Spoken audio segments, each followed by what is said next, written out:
अभी को कुचल दूंगा। एक बिना उन्हें जाने जहर ने अपने लक्ष्य को धीरे धीरे मार डाला। लाल बिंदु वह लक्षण था जो व्यक्ति को जहर दिए जाने पर दिखाई देता था। चुन योवुन ने अपने होंठ काट लिए। माता, उसकी माँ लेडी हवा उसी जहर से मारी गई थी और योवुन इस तथ्य को नहीं भूल सका। उसने अपने प्रियजन के मरने के दर्द से सीखा था। उसे जहर कैसे दिया जा सकता है? लक्षण गंभीर लग रहा था। लेडी हवा के पास मरने से कुछ महीने पहले वे बिंदु थे और बग्गी के पास वही बिंदु थे। यह लंबे समय तक एक्सपोजर के बाद ही प्रकट होता है। बग्गी का लंबे समय तक जहर के संपर्क में रहना अजीब था। चुन जोंगसम। योवुन को फिर जोंगसम याद आया जो बग्गी को देखकर मुस्कुरा रहा था। इसलिए योवुन को सबसे पहले बग्गी का वीडियो देखना पड़ा।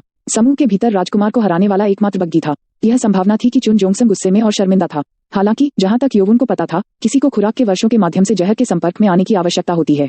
अकादमी में प्रवेश करने से पहले उन्हें या तो जहर दिया गया था या चुन जोंगसम ने भारी खुराक का इस्तेमाल किया था। यह संभावना थी कि बाद वाला वही हो रहा था जो हो रहा था। पूर्व भी संभव था, लेकिन चुन योवुन बाद की ओर झुक गया। हरामी। योवुन के लिए जहर उसकी मां को मारने के बाद से डूब गया था।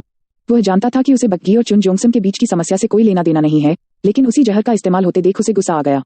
वह जहर के साथ दूसरों के खिलाफ भी ऐसा ही करने की कोशिश करेगा। मैं यह नहीं कह सकता कि वह राक्षस पंथ अकादमी में कुछ भी गलत कर रहा है, लेकिन मैं उसे ऐसा नहीं करने दे सकता। चुन योवुन ने तब चुन जोंगसम की बुरी योजनाओं को नष्ट करने का फैसला किया। प्रशिक्षण मैदान में एक द्वंद्व चल रहा था। एक व्यक्ति प्रशिक्षक था और दूसरा पांचवां कैडेट चुन युचन था। वह अन्य कैडेटों के स्तर से भी परे है। प्रशिक्षक होंगडुवी चकित रह गए। लड़ाई एक करीबी मैच थी क्योंकि वे दोनों मास्टर योद्धाओं के स्तर पर थे। मैं उसे केवल 7 दानव तलवार से नहीं हरा सकता। 7 दानव तलवार का मुकाबला किया जा रहा था। चुन योवुन ने जो किया वह बिल्कुल सही काउंटर नहीं था, लेकिन इसे अभी भी काउंटर किया जा रहा था। वह भी उन दोनों की तरह एक प्रतिभाशाली है। उन्हें अब और द्वंद्व करने की आवश्यकता नहीं थी। चुन युचन के पास पहले से ही कौशल के संबंध में पर्याप्त शक्ति और ज्ञान था। होंगडुवी कुछ कदम पीछे हटे और रुकने के लिए हाथ उठाया। चुन युचन वापस मुस्कुराया। यह काफी है। अर्थ, यहाँ टैग है। फिर होंगडुवी ने टैग लिया और चुन युचन को दे दिया। हाँ, मैं अब एक समूह नेता हूँ। हाँ, बधाई। मेरी शुभकामनाएं आपके साथ हैं। धन्यवाद प्रशिक्षक। चुन युचन झुक गया। जब उसने होंगडुवी को इमारत में वापस आते देखा तो वह मुस्कुराया। एक है। मुझे आगे किसके लिए जाना चाहिए? अब भोजन का समय निकट था। कैफेटेरिया में कैडेटों की भीड़ थी जो खाने में व्यस्त थे। वे सभी मुस्कुरा रहे थे क्योंकि ब्लैक ड्रैगन बॉल को अवशोषित करने से उनकी आंतरिक ऊर्जा बहुत बढ़ गई थी। लेकिन वे कैडेट जिन्होंने 30 साल की ऊर्जा हासिल नहीं की थी, वे उदास थे क्योंकि 7 दानव तलवार सीखने की बुनियादी आवश्यकता थी।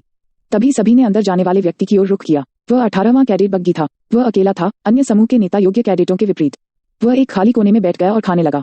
तभी कोई उनके सामने बैठ गया। बग्गी ने ऊपर नहीं देखा। अरे 18वां कैडेट। बग्गी ने फिर अपना चेहरा उठाया। यह तलवार कबीले के राजकुमार चुनकुंगवुन थे। यह क्या है? मैंने तुम्हारा द्वंद्व देखा। बग्गी ने अपनी चीनी कांटा कटोरे पर रखा और चुनकुंगवुन की ओर देखा।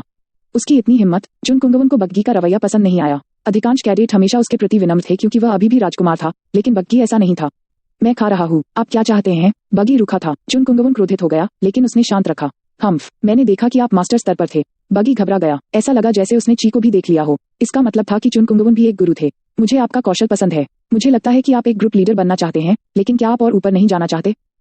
बग्गी ने चुनकुंगवुन के इरादों को महसूस करते हुए आह भरी। वह उसे अपने समूह में शामिल होने की पेशकश कर रहा था। इसके बाद बग्गी ने खाना शुरू किया। चुनकुंगवुन ने भौहें चढ़ा दी, लेकिन वह दूसरों के सामने अपना गुस्सा दिखाने वाला नहीं था। ठीक है, आप इसके बारे में सोचते हैं। चुनकुंगवुन चला गया और बग्गी ने भोजन पर ध्यान केंद्रित किया। यह पहले से ही दूसरी बार था। जब वह प्रशिक्षण कक्ष में जा रहा था, चुन युचन पहले ही उसके पास आ चुका था, अपने समूह में एक स्थान देने की पेशकश कर रहा था। बग्गी ने इनकार कर दिया क्योंकि वह राजकुमारों के समूहों में शामिल होने में दिलचस्पी नहीं रखता था। वह केवल मजबूत बनना चाहता था। वह तब तक खाता रहा जब तक वह चिढ़ गया, जब तक कि कोई उसके सामने फिर से नहीं बैठ गया। मुझे क्षमा करें, लेकिन क्या हम बात कर सकते हैं? ओह, फिर से? बग्गी ने आह भरी। अगर उन्हें पता होता कि ऐसा होगा तो वह प्रशिक्षक को सबके सामने चुनौती नहीं देते। उन्होंने कैडेट पर थूका। रुचि नहीं, भाड़ में जाओ। उद्धरण चिन्ह ... कैडेट चिल्लाया। यह चुन योवुन था।